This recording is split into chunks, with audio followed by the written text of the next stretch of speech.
Bonsoir les cinquièmes. Donc évidemment nous sommes tous confinés chez nous. J'espère que vous respectez les consignes de prudence et nous espérons bien évidemment que cette crise se passera. Donc je fais des vidéos en ligne pour, comme la dernière fois, un peu plus tôt cette année, bien pour vous expliquer un peu plus en détail mes cours et puis faire en sorte d'assurer une certaine continuité dans les leçons. Vous enverrez bien évidemment les fiches d'activité correspondantes et vous pouvez bien sûr faire ce que je vous avais donné de faire, notamment la fiche d'activité sur la féodalité. Donc justement, nous sommes dans une partie de notre programme qui concerne le Moyen Âge et en particulier cette notion de féodalité. Donc je rappelle vite fait qu'au Moyen Âge, la France telle qu'on la connaît aujourd'hui n'existe pas, est scindée, et la France en fait est scindée en plusieurs comtés plus ou moins indépendants, régis par des comtes, des seigneurs, qui mènent la vie du roi, puisque le roi ne contrôle que ce qu'on appelle le domaine royal, c'est-à-dire entre autres la région de Paris. Et petit à petit, le roi réussira à s'imposer face aux nobles, notamment au cours de grands événements comme la guerre de Cent Ans, et aussi grâce au développement d'une armée royale et non plus d'armée privée, et par l'action de certains juristes, notamment à l'époque de Philippe le Bel, qui vont centraliser le pouvoir.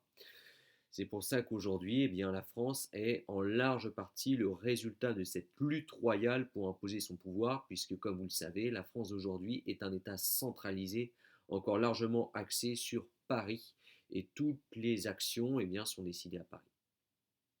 Alors, la féodalité, qu'est-ce que c'est? Eh bien, c'est un peu un système pyramidal, un tout petit peu, voilà, effectivement, fondé sur un système d'obligations et de devoirs.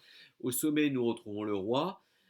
Nous retrouvons ensuite les comtes, barons, les différents grands du royaume, les chevaliers enfin, qui ne possèdent pas de terre, mais se battent pour les autres.